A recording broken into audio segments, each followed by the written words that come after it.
Hello, hello, and welcome to Non Sequitur News. Today is June 26th, 2024. It's Season 3, Episode 178. I am Mayor Watt, and that is the visualizer for the sentient AI from the future. Good evening, ohmTown citizens. Welcome to Non Sequitur News. So today, we're going to be talking about online passport renewal, subscription battery, Ferrarfree, not so free, an ID verification service that was left open, a hoard of rabbit R1 stew, and I spelled hoard wrong in the show notes, but I'll fix that. Live rhino horns could be radioactive, invasive species spread by humans. A Downton Abbey return summer of 2025, maybe? Yes. NTSB Chair apparently threatened. A new stuck cargo ship and Imposter brand that points to the real thing. That's some meta marketing there. Everything is powered by ohmTown.com, so go over and become a citizen.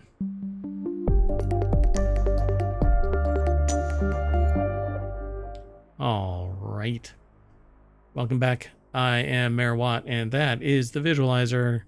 Welcome to the show, AI. Welcome, Mayor Watt. Let's get into the 10 news articles that we aggregated for this show, but if you go over to ohmTown.com, you'll get a whole lot more.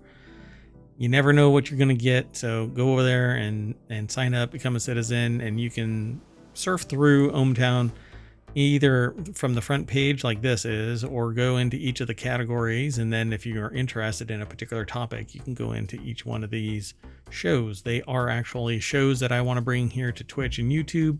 We now simulcast to Twitch and YouTube. If you're interested in being a host, send an email to mayor@ohmtown.com. You do a show once a week, it's 1 hour a week. Or is however long you actually want to run it. But yeah, the typical is going to be about an hour. Let's get into the show, though.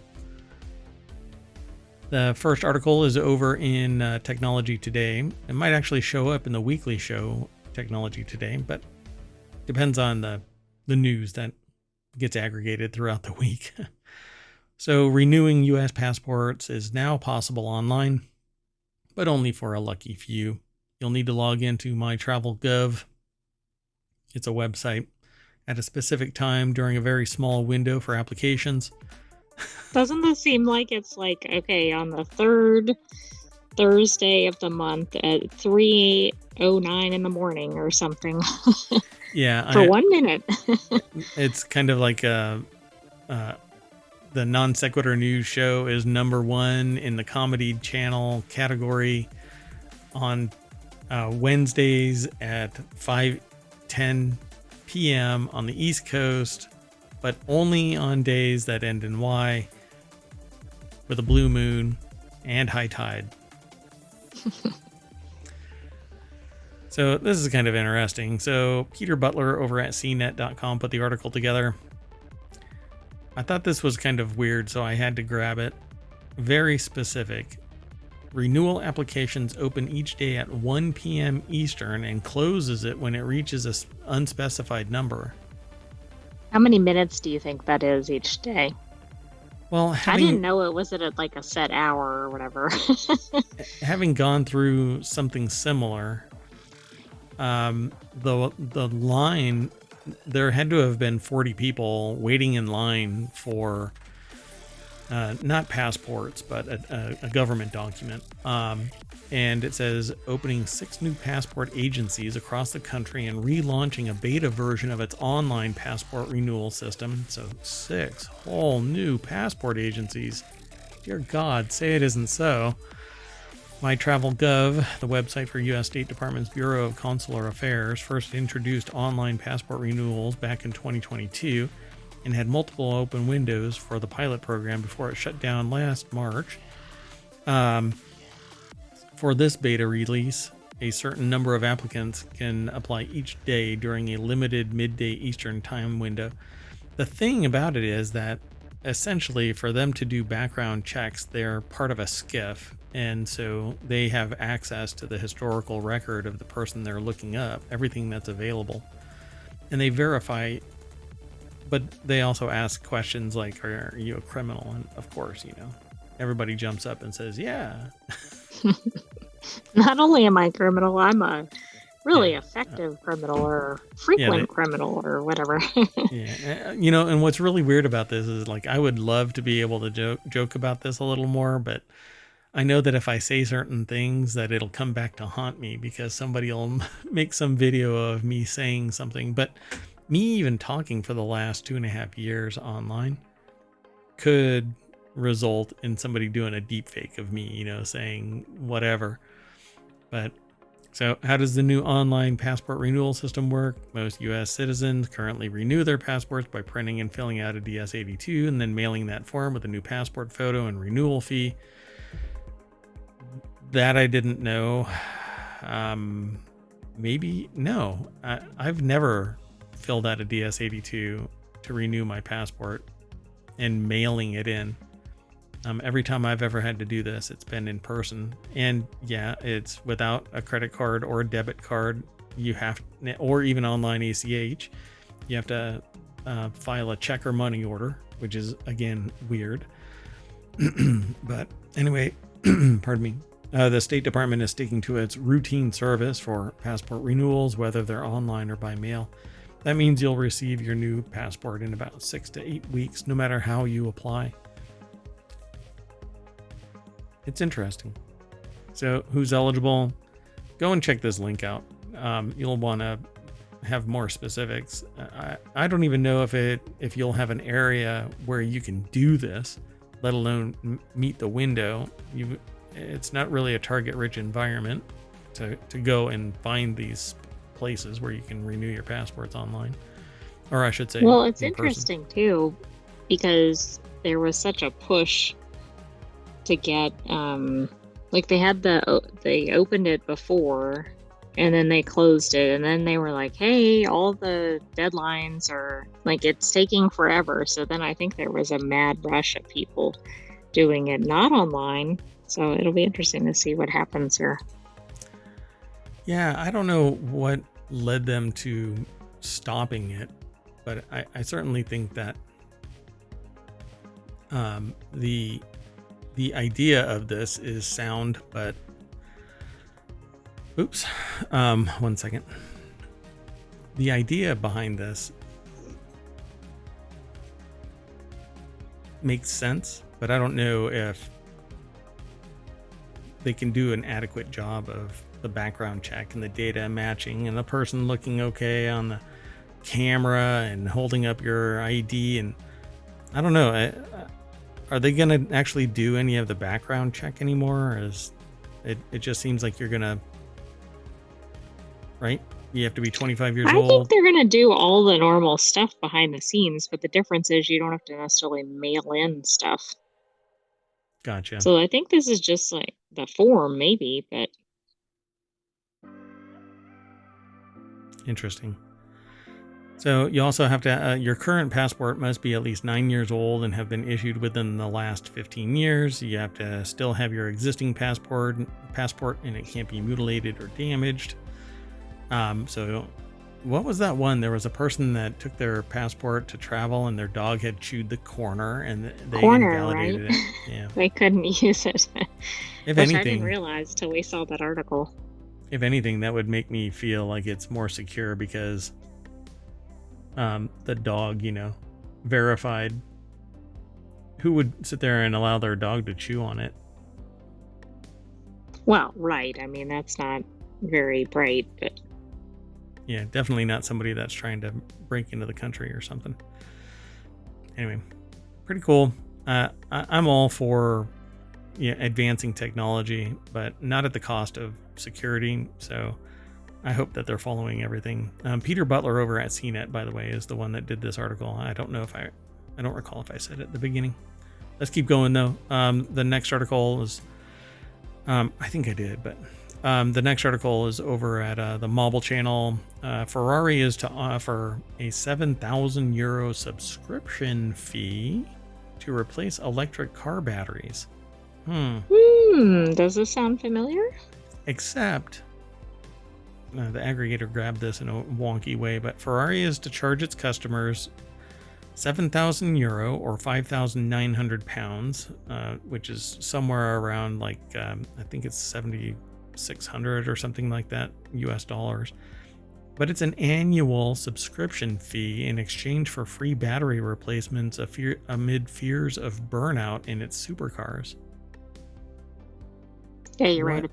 Currently it's about 74 and 76 US dollars. Gotcha. It varies, obviously. Yeah, moment to moment. So the article is over at telegraph.co.uk. And yeah, so Ferrari is going to empower it. But you know what? Come on. The subscription will entitle drivers of supercars such as the €418,000 plug-in hybrid SF90 Stradale. Is that it? Is it Stradale?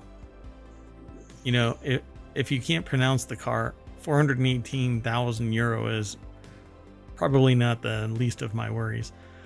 To replace, it's going to enable them. It's probably Stradale. Stradale? I don't know. Ferrari? Really? Stradale? I mean, it's Italian. And so it's like Stradale. Yeah, I don't know. I'll have to go and Google translate this. To a replacement battery after 8 years, while defects will also be covered. So you know that it is a consumable going into it, and you're charging Ferrari's people. The only one who acknowledges that, right? Yeah, it's basically $56,000 to replace the battery. How about you just forego it and then they replace it when you buy a new battery when you just smoke the thing.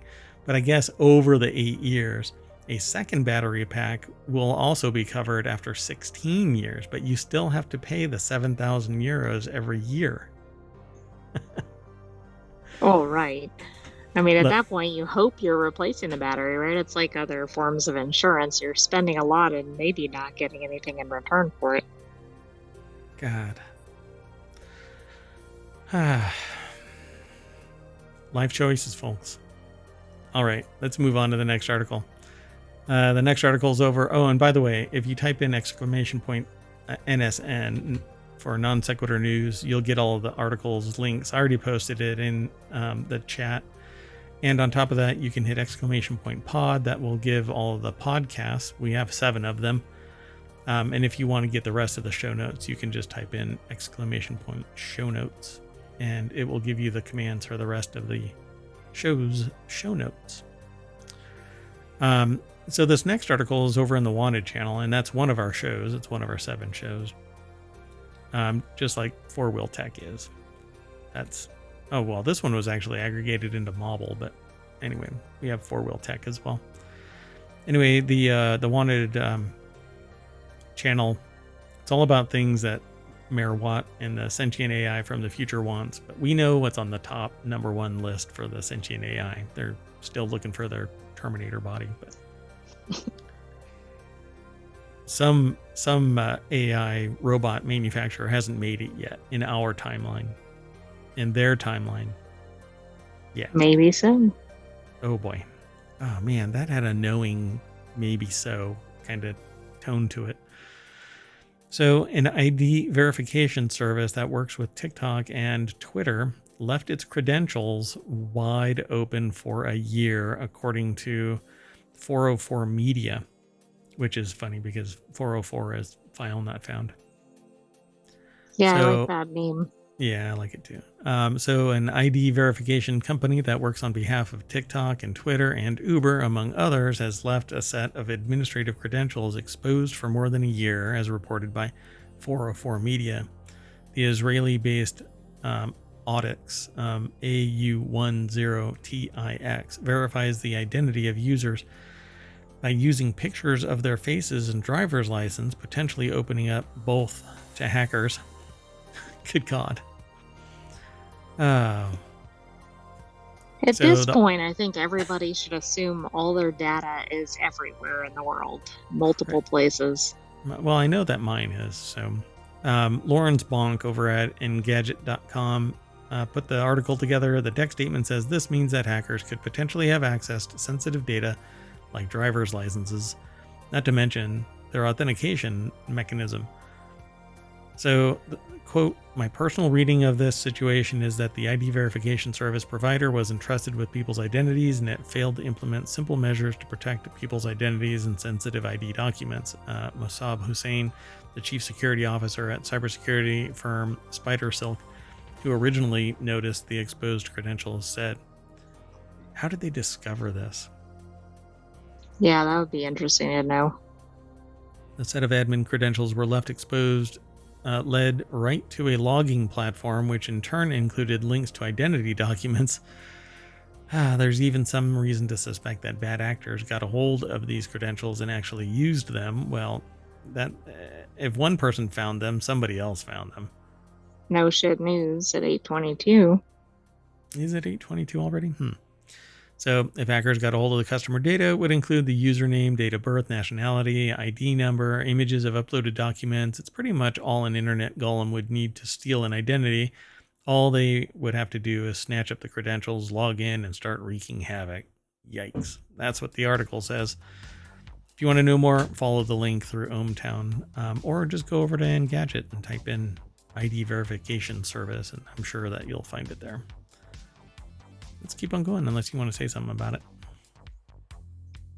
I mean, the solution is not to use, or is not to use services, but it's like every service out there seems to either not be taking it seriously enough or the hackers are getting more sophisticated. Yeah, whenever I talk to people about this kind of stuff, they just, why do I bother?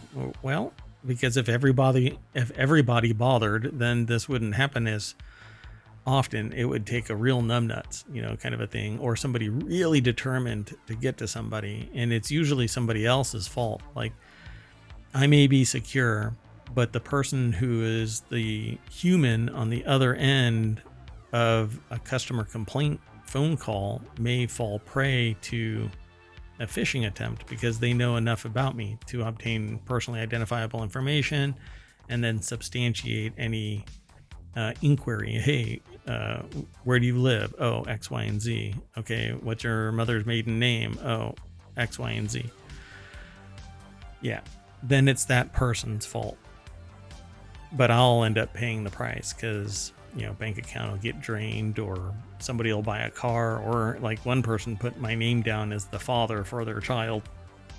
Then I started getting awkward. Yeah, that's awkward. Had you met them? No, I don't even know. Still to this day, I don't know who they are, because I started getting the bills and I contacted the hospital and they're like, oh, and I said, by the way, this is a HIPAA violation.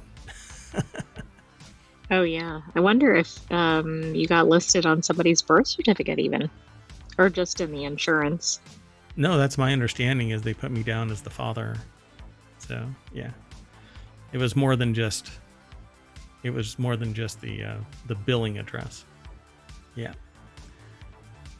All right, let's go on to the next article. It's over in the Mobile channel. Hackers claim that they've been able to access a hoard of Rabbit R1 user data. And if you're not familiar with the Rabbit R1, it's this. Let me just go through the process that I normally go through first. The article is over at gizmodo.com. It's by Kyle Barr.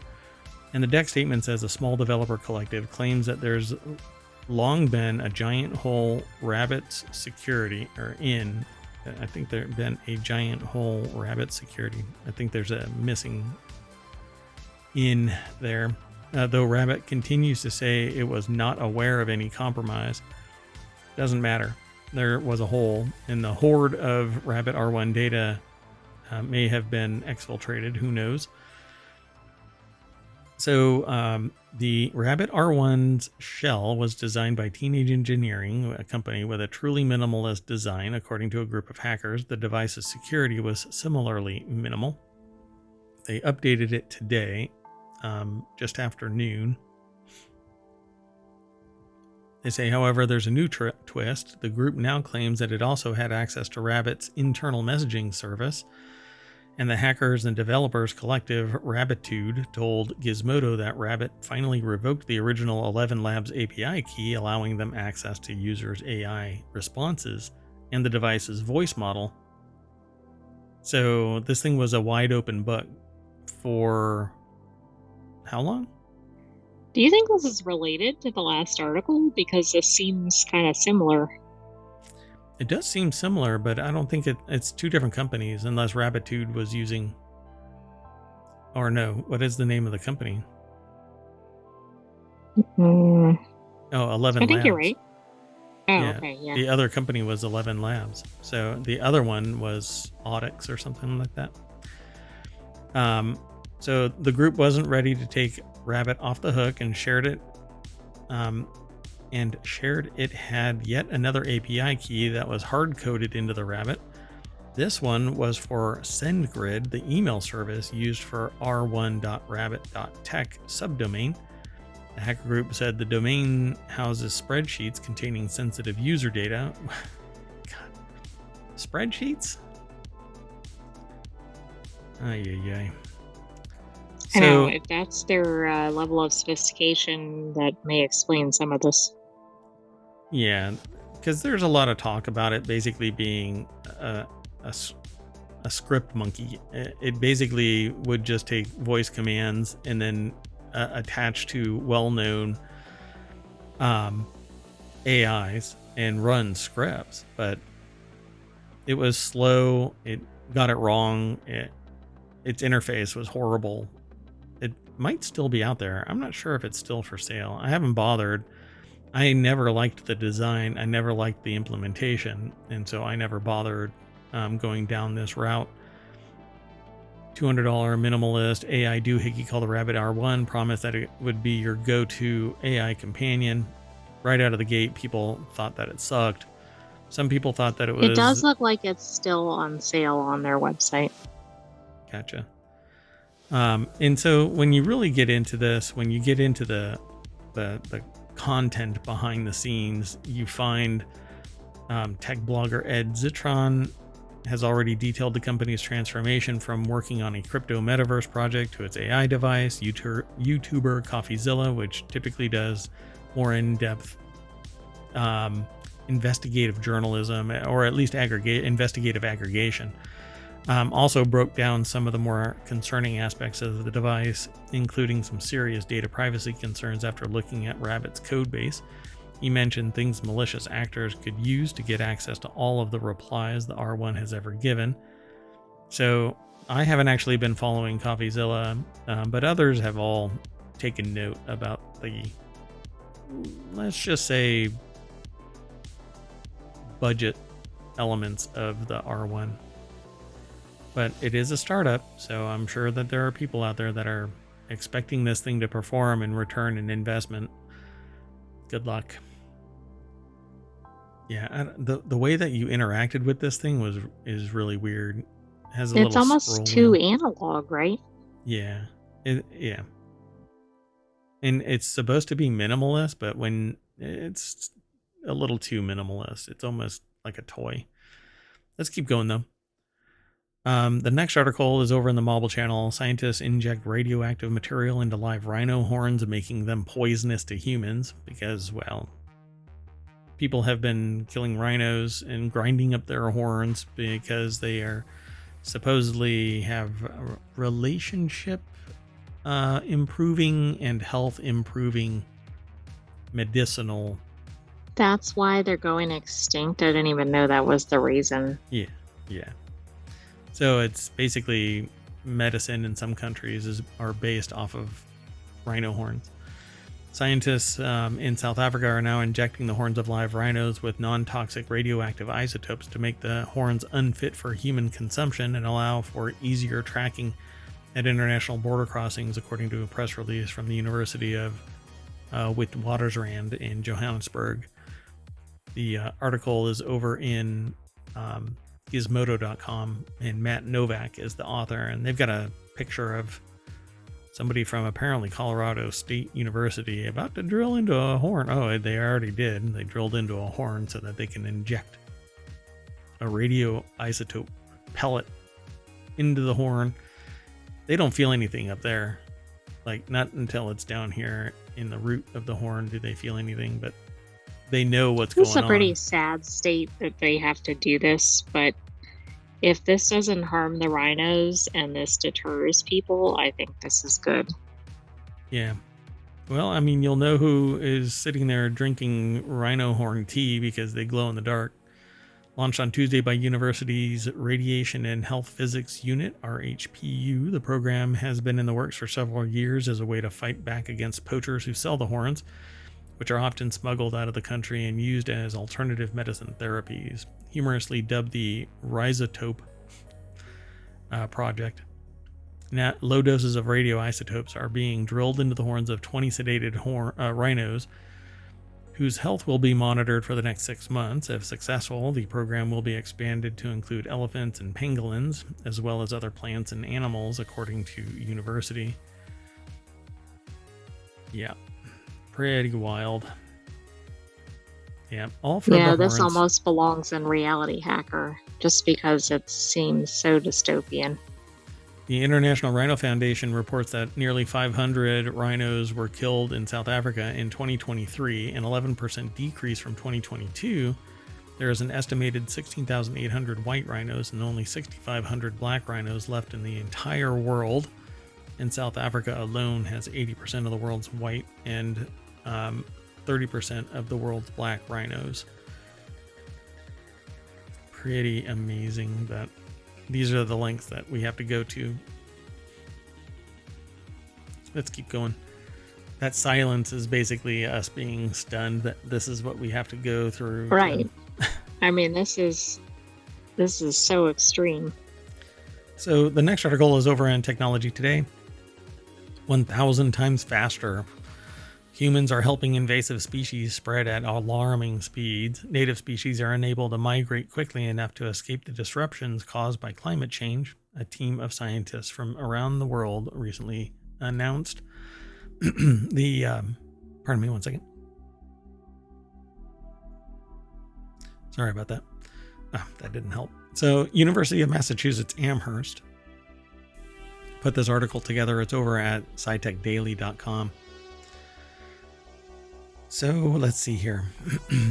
A team of scientists from around the world recently discovered that non-native species are spreading their territory significantly faster than native species, largely due to unintentional assistance from humans. Even non-native plants, which typically do not move quickly. They don't move quickly? Wait, plants? What? Did they move? Apparently, you can see them running across the ground. Yeah, every time I look out of my window, I see this tree running across my yard, and I throw my window up and say freeze, and it plants its roots and says, okay, sir. So anyway, they don't move quickly, are expanding their ranges 3 times faster than native plants. This acceleration is crucial given the swift impact of climate change on habitats, where being fast is increasingly important.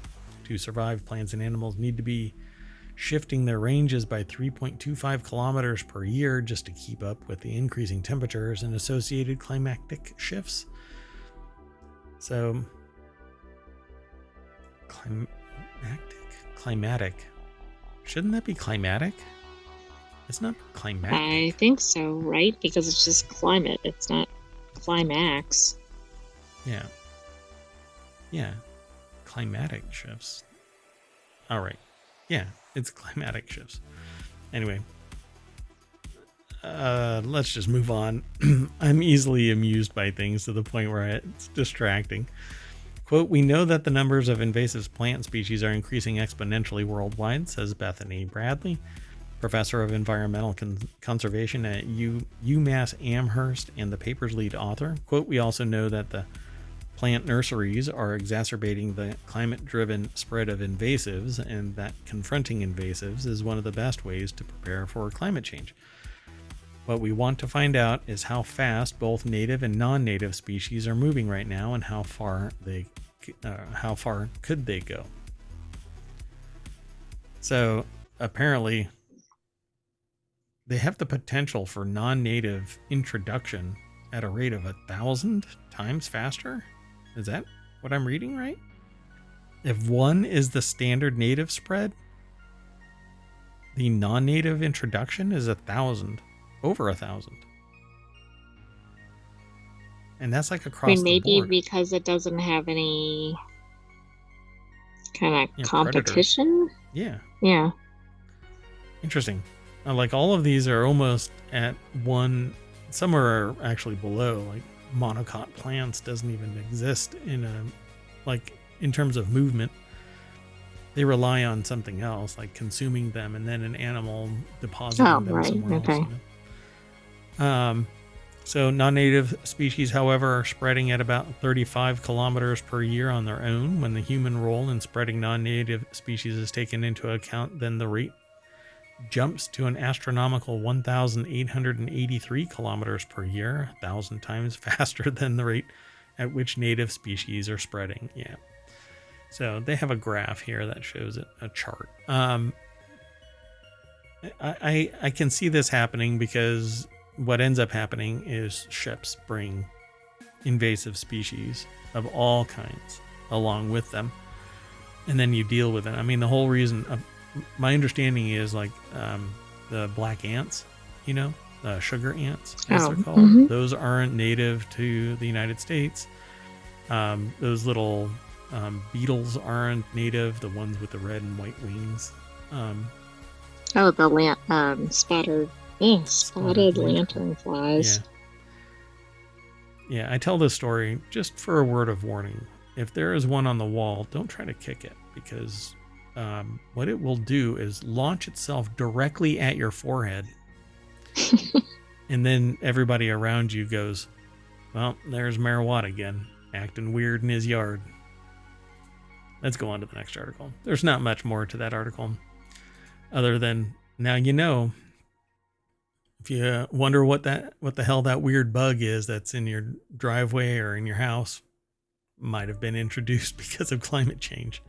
Congratulations. Might have been because you felt the need to get something shipped from afar for a cheap price. Yeah, so at one point there was a package that was delivered to the mayoral mansion that was covered in something like little insects, and I went to pick it up and I noticed them, so I'm like, yeah, no. And so I cut the box open, and it never made it into the mayoral mansion. I investigated the inner box and made sure that nothing was on it before I brought it inside. It's always made me really leery.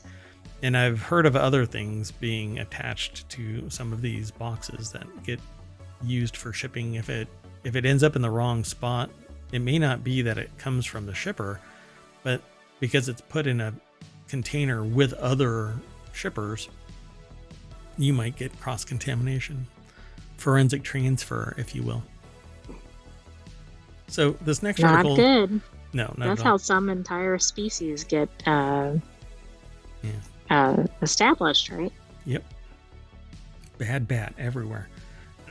So the next article is over in the Continuity Report. That's one of our shows as well. Downton Abbey, or Downton Abbey. It says Downton Abbey 3 gets September 2025 release date. Is this going to be a movie or is this going to be a series? I think it's going to be a movie because there's been 2 movies. Okay, so the Crawley family and their assortment of maids, butlers, cooks, drivers, well-heeled relatives, and other various moneyed associates will be returning to the big screen next fall. Focus Features has slated Downton Abbey for global release on September 12th, 2025, and it's currently in production in the UK. Alex Rittman over at Variety put the article together. This is interesting. When was the last movie? Maybe they'll say it in here. Maybe like 2020, somewhere in there. So little is known about the plot, but a new era ended in the late 1920s with the sad death of Maggie Smith's Grand Crawley matriarch, Lady Violet, aka the Dowager Countess of Grantham, who passed the torch to her granddaughter, Dockery's Lady Mary, to keep things ticking over at Downton. So the first one was in 2019, the second one was in 2022. Oh, so not that far away. It seems like it was much farther back. Forever, right, yeah. So I guess we'll see what ends up happening here, but it's moving into the new era, not the new era, but the new era. So 1920s. Do you think it ended in the 1920s? Do you think it'll pick up from there? That'll be interesting, I suppose. Yeah, I mean, I think it has to be because it's been kind of chronological. Interesting. So we've seen the actual castle that this is recorded in, and you'd think that it would be the way that it's presented in the show is just, I mean, it's amazing. Like, it's grand, regal, right? Yeah. But it doesn't come across that way when you see it in real life. It seems very like just like an anchor right there, you know. It's very down to earth, and it doesn't seem overwhelming. It just seems like a big building. Right. But they do a really good job with the cinematography to show the grandeur of it. I would probably think differently if it was mine, but well, that's true. I think it's called Highclere Castle, the real one. Highclere, yeah. Yeah. And you can actually see it on like Google Earth and stuff like that, and do searches for it. And I don't know if there's tours and stuff, like video tours that might exist already. That way you don't have to go to it. But my philosophy is you have the world's knowledge at your fingertips, and you can just do a search for it. I mean, that ideology runs really deep in me. One might say that it's more than skin deep. So do a search. If you are interested in something, do a search. Maybe we'll talk about it over in the continuity report at some point when it gets released. Hopefully we're still doing the show, right? Let's keep going. We will be still doing the show. So the next article is over in Four Wheel Tech. Norfolk Southern threatened NTSB chair interfered with the East Palestine derailment investigation, according to the NTSB. During Tuesday's National Transportation Safety Board hearing on the East Palestine derailment, NTSB Chair Jennifer Homendy made startling accusations against Norfolk Southern. She accused the freight railroad of withholding information and even threatening her on one occasion during the investigation. Wow, I mean, that's a whole new level. Yeah, it's been largely subdued in terms of the discussion taking place regarding this, with the people who have been negatively impacted in the region trying to speak out and kind of getting poo-pooed. You know, the whole thing has been discounted quite a bit, and that's a shame. But more and more is coming out, and Ryan Eric King over at jalopnik.com put this article together, and the deck statement says the freight railroad hid information that derailed tank cars filled with toxic vinyl chloride were cooling, which means that instead of it being a fire hazard, it was actually not going to explode or ignite, but they lit it up anyway. My only suspect there is that they were hoping that it would all just go up in smoke, and wipe out the evidence of the incident, right? And arguably the contamination, and not turn it into a Superfund site worse than it already is. But who knows? She accused the freight railroad of withholding information and threatening her. And as a result, the decision was made to vent and burn the carcinogen to avoid the tanks exploding. Allegedly, Norfolk Southern also withheld the information from the NTSB, but like all good things, there's documentation that shows otherwise. Their abuse of the party process. Don't you think the timing of the settlement was pretty interesting? And get it all done, and then this. And then put all the reports out? Yeah. Yeah, because the railroad had already settled with the federal government, as well as a $600 million class action settlement. The NTSB made over 24 recommendations to prevent future derailments of this nature.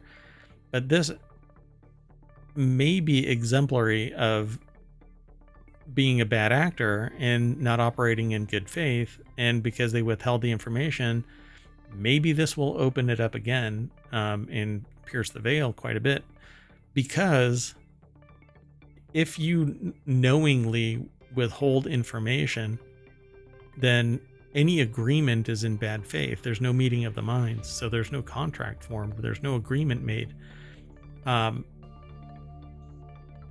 It's quite interesting, and so maybe we'll see in the future this being remedied again, because they knowingly lit this thing up. Yeah, it'll be, I'm sure this won't be the last we hear. Yeah, pretty amazing. Stayed aflame for over 20 miles. The wheel bearings caught fire and stayed aflame for over 20 miles. The burning bearing wasn't spotted by faulty trackside detectors. The derailment blew open 5 cars, spilling vinyl chloride. And then they lit it up, even though supposedly it was cooling. Let's keep going.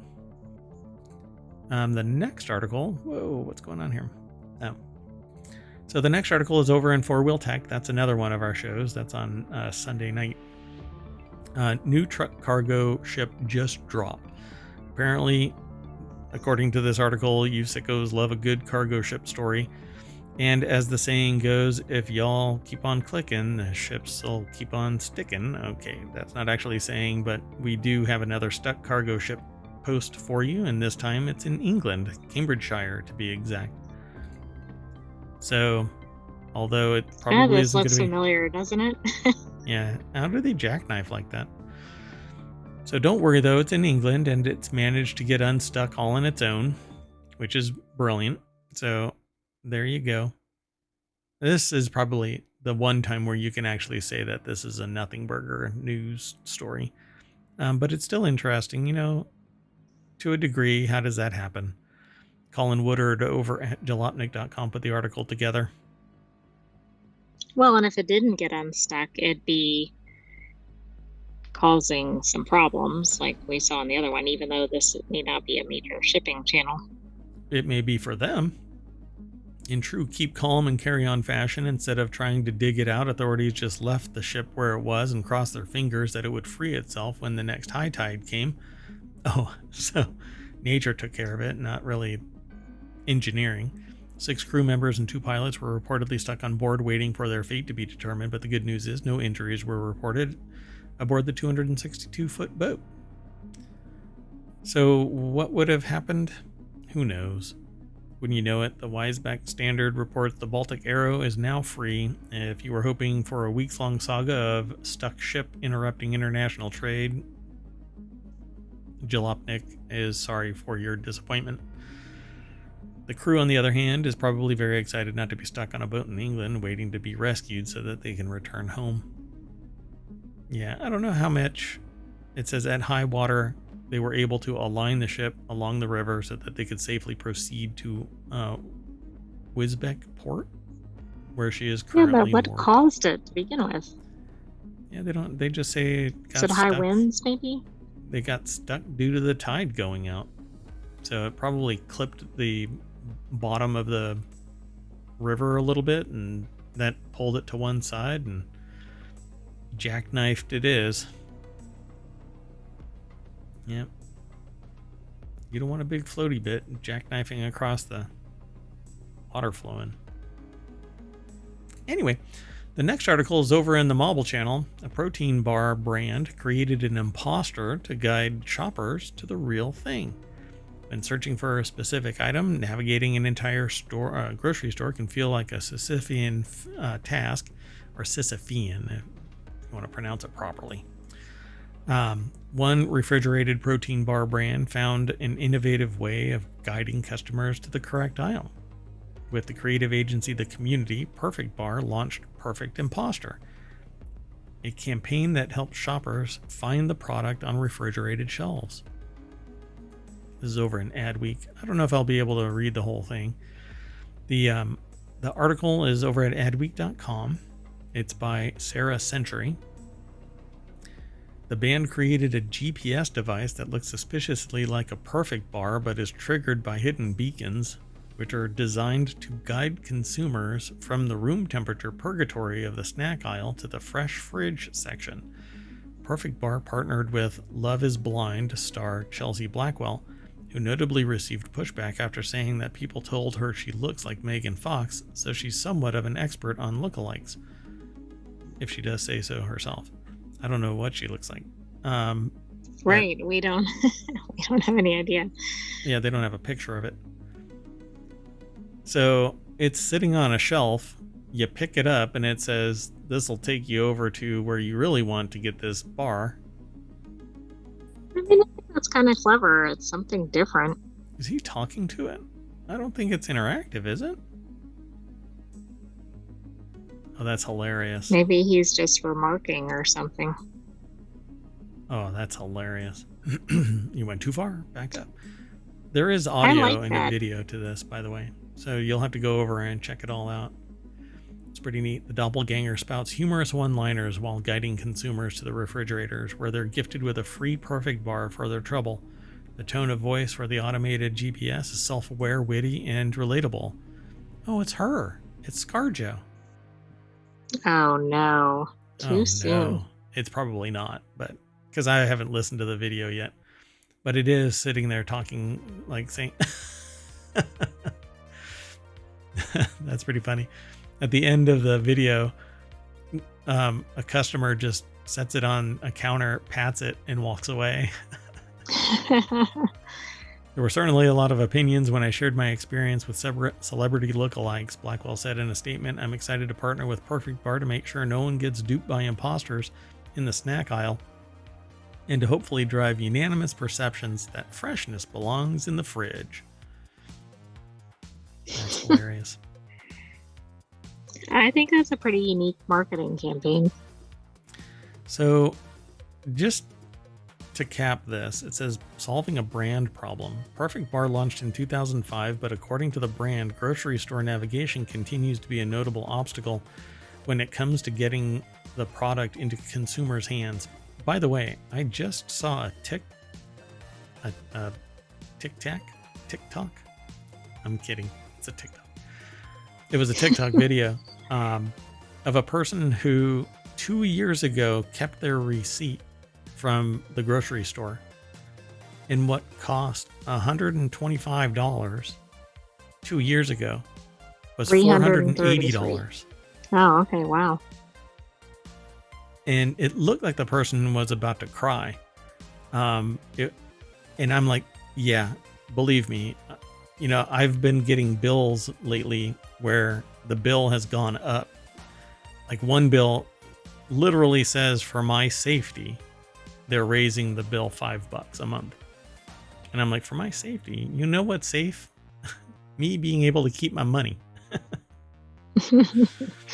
Yeah, it was pretty funny. I mean, it might be contributing to your safety because you might be in such sticker shock that you don't leave your house. Yeah. Yeah, that's actually, yeah. So to that end, and all that interstitial stuff had nothing to do about the bill going up. That had nothing to do with this article. But the rest of this article says, to that end, about getting the product to the consumers, Perfect Bar fans are invited to text FRIDGE, FRIDGE, to 83715 to receive a Perfect Bar for free while supplies last. So they launched this thing 20 years ago.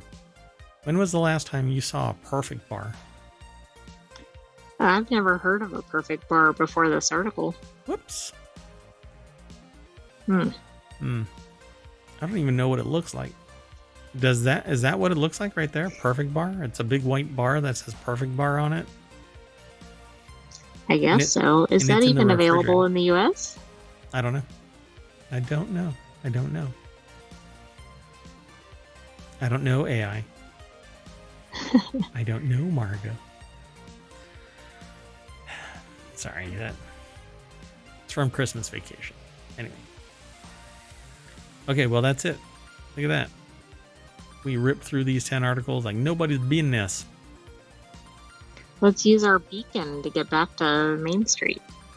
So we're going to pick up the Perfect Bar and we're going to hack it like what is the ID verification system for at least 3 companies. And it's going to attach to some snarky AI that isn't sentient, like the co-host here in Non Sequitur News, and it's going to lead us all the way back to the welcome sign, Main Street, ohmTown.com. Dun dun dun. It is the crossroads of science, technology, and society. Go over, become a citizen. But then, while you're doing all of that, follow us here on Twitch, twitch.tv/ohmTown. Go over to YouTube, follow us, like us there. Leave comments over on YouTube.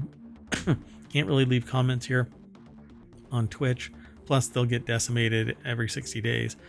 Then go and download all of the podcasts. There's 7 podcasts. Over 1,000 episodes in total. Yeah, that would be great. Leave a review. Send it off to a friend. Say, hey, check this out. These guys think like us. Then you should come and hang out with us every day, Monday through Friday, actually, 8 p.m. Eastern. And then on Saturday and Sunday, 5 p.m. Eastern is when we kick off the shows. And then there's 4 shows on Saturday, 4 shows on Sunday. Those shows all together over the weekend are Non Sequitur News, Reality Hacker, Wanted, Warcrafters, the Continuity Report, Technology Today, and 4-Wheel Tech. Dun, dun, dun. But that's it for today. So thanks for hanging out. See you over on YouTube and in Twitch and Patreon and podcasts and Discord. Everywhere. We're everywhere. Go check the bushes. We're right there. Hi. See you in a little bit. I'm Mayor Watt, and that is the sentient AI saying whatever they want to say. Good night, ohmTown citizens. Thanks for joining for Non Sequitur News. We will see you tomorrow at 8 p.m. Eastern. Bye-bye.